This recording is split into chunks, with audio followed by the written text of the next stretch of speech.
kita melihat terkait dengan Yesus, ya kita nggak usah menggunakan Al-Quran dulu terhadap sahabat-sahabat Kristen untuk kemudian menyampaikan bagaimana keberadaan Yesus di atas muka bumi ini. Sebelum saya ke sana, saya ingin memberikan pengantar. Kalau kemudian seorang manusia diberi kuasa, misalnya diberi kuasa untuk belah laut, maka manusia itu seketika bisa belah laut. Manusia itu diberi kuasa belah langit, maka manusia itu seketika bisa belah langit. Manusia itu diberi kuasa oleh Tuhan pencipta dan bumi membangkitkan orang mati, maka manusia tersebut mampu membangkitkan orang mati. Bahkan kita semua ini diberi kuasa oleh Allah. Apa contohnya? Kita tidak pernah kursus, kita tidak pernah belajar. Kita tidak pernah kursus, kita tidak pernah belajar untuk membedakan aroma bau sesuatu, atau tidak pernah kursus mempelajari tentang rasa makanan. Ini yang dikatakan manis. Oh, yang manis itu seperti ini rasanya. Tapi seketika kemudian Tuhan pencipta kita memberikan kuasa kepada kita untuk membedakan itu semua. Kenapa itu bisa terjadi? Karena kita diberi kuasa. Nah, sekarang kita masuk kepada pengajaran yang saudara-saudara kaji pada pagi hari ini. Kalau kita melihat di dalam Kejadian 5 nomor 1, inilah daftar keturunan Adam. Pada waktu manusia itu diciptakan oleh Allah, dibuatnyalah dia menurut rupa Allah. Jadi kalau kita melihat bahwasanya dalam kitab Kejadian, ternyata Adam dan keturunannya itu dicipta. Terkecuali hari ini kita ingin mengatakan Yesus itu bukan keturunan Adam. Berarti ada beberapa data dalam kitabnya sahabat Kristen yang harus dihilangkan, yang menceritakan bahwa Yesus itu anak Adam. Karena di situ sangat jelas di dalam kitabnya teman Kristen dikatakan bahwasanya rentetan silsilah Yesus sampai kepada Adam itu jelas tertulis. Anak Mat, anak Metika, anak Samie, anak Yosek, anak Yoda, anak Yohanan, anak Resa, anak Zabud, dan seterusnya. Kalau dihilangkan bahwa Yesus itu adalah bukan keturunan Adam, selesai kita. Berarti Al-Quran kemudian juga ikut terimbas ketika Al-Quran mengatakan Bismillahirrahmanirrahim, Inna mathala Isa indallah kamathali Adam khalaqahu. Nah, mereka ini diciptakan, maka ini juga gugur kalau misalnya terbukti bahwa Yesus itu atau Isa itu tidak dicipta. Akan tetapi fakta tidak bisa terbantahkan. Yesus menyebut dirinya sebagai anak manusia. Bible menyebut dirinya sebagai anak keturunan Adam. Bible menceritakan dia punya ayah, dia punya ibu, dia punya saudara, dia punya tante, dia punya bibi, dia punya opung, dia punya paman. Berarti dia manusia. Bahkan kalau kita melihat dalam Roma 3 nomor 1, Roma 1 nomor 3, itu jelas sekali dikatakan bahwasanya Yesus itu berasal dari sperma Daud. Jadi tidak ada kemudian ilmu yang bisa kita sandarkan untuk berpegang bahwa Yesus itu bukan ciptaan, terkecuali iman. Nah, ini bahaya ini. Kalau cuma dasarnya iman, berarti semua yang tertulis di dalam kitab suci harus dihilangkan. Kalau Yesus itu bukan ciptaan. Karena di dalam Mazmur 33 nomor 9 juga Allah cuma memberi perintah. Bahkan Yesus dengan gamblang mengatakan, aku datang bukan atas kehendakku sendiri. Berarti dia ciptaan. Dia sesuatu yang tidak ada menjadi ada.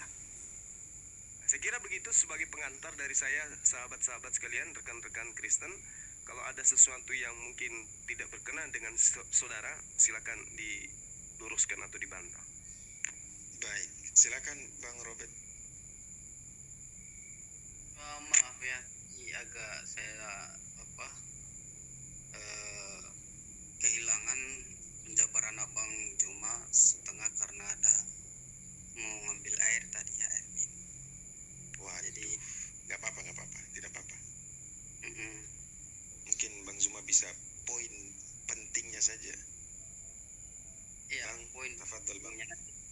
Yang saya tanggapi tadi bahwasanya saya yang dengar silsilah itu dikenakan kepada Yesus seperti silsilah keturunan Adam dan Hawa itu tidak mengenai ataupun tidak serupa kalau yang kita baca. itu jauh berbeda dan tahun-tahunnya, abad-abadnya itu udah jauh beda. Maka di sini kita hanya mencocokkan di dalam satu nubuatan yang disampaikan oleh para nabi.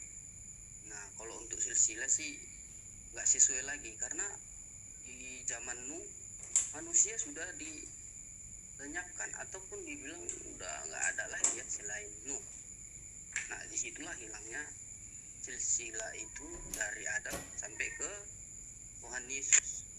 Jadi kita hanya mengambil dari sebuah nubuatan bahwasanya seorang penebus ataupun juru selamat manusia yang telah jatuh dalam dosa telah dinubuatkan oleh para nabi sampai kepada silsilah yang dibawakan oleh Bapak Abraham ke Yakub ya, Yakub dan dari Yakub ke si Maria itu. Dan karena oleh ibunda Maria lah Yesus juga mendapatkan silsilah. Nah, kira-kira seperti itu yang bisa saya tanggapi dari paparan Bang Juma. Sekian. Silakan Bang. Oke, baik.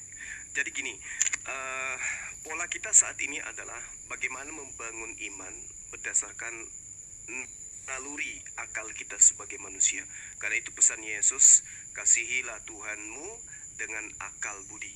Berarti kita harus menemukan jati diri kita ini sebagai orang beriman, sebagai orang yang beragama dengan melandaskan kepada akal budi. Nah, kalau dikatakan Yesus itu bukan ciptaan, tetapi kemudian di dalam kitab yang kita imani ternyata dia bersilsilah, maka satu hal yang harus kita akui, kita menanggalkan akal demi untuk ego beriman. Kita lihat di dalam Lukas 3. Ketika Yesus memulai pekerjaannya, ia berumur kira-kira 30 tahun dan menurut anggapan orang, ia adalah anak Yusuf. Nah, sampai kepada disebutkan di data nomor 38, anak Enos, anak Set, anak Adam. Ini kita tidak bisa pungkiri bahwa runutan yang diceritakan menurut penelitian penulis kitab Lukas itu sangat jelas menguraikan silsilahnya. Anak Matat, anak Lewi, anak Melki, anak Yunai, anak Yusuf, anak Metika, anak Amos, anak Nahum, Eli, sampai kepada anak Adam. Lalu kemudian kita boleh menyangka itu, oh itu adalah cerita yang disusun kemudian sebagai nubuatan. Akan tetapi, bagaimana tanggapan Yesus terhadap dirinya sendiri? Siapa dirinya menurut Yesus itu sendiri? Ini penting untuk kita kaji.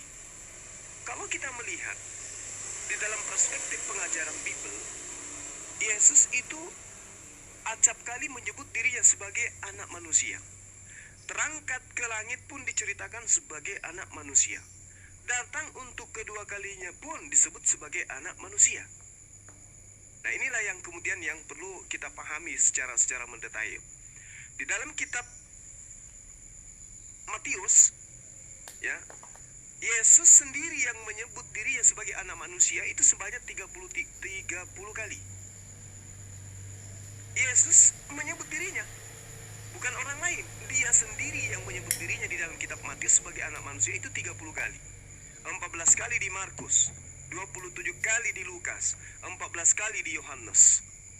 Lalu kemudian satu cerita yang dibangun di dalam kitab saudara, di dalam Matius 26, ketika kemudian Yesus ini disidang oleh imam besar.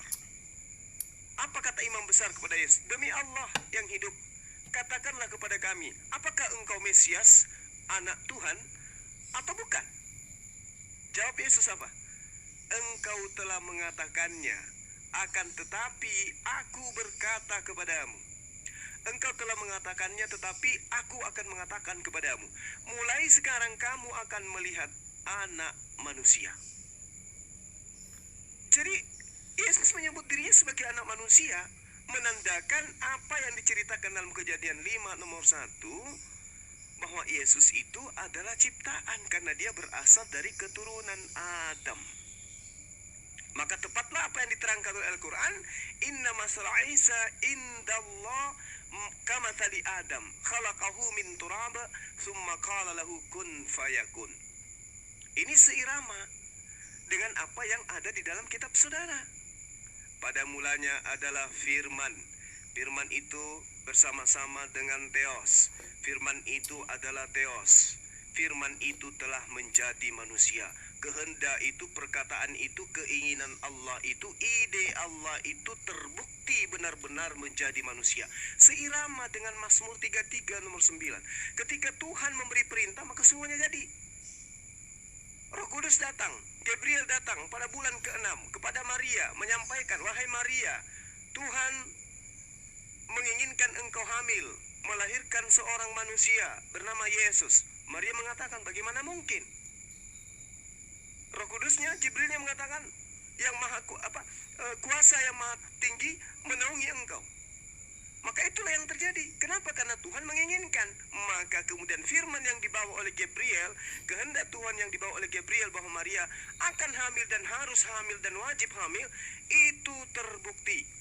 Dia hamil dan melahirkan apa? Melahirkan anak. Anak ini disebut sebagai apa? Anak manusia. Kenapa disebut anak Tuhan?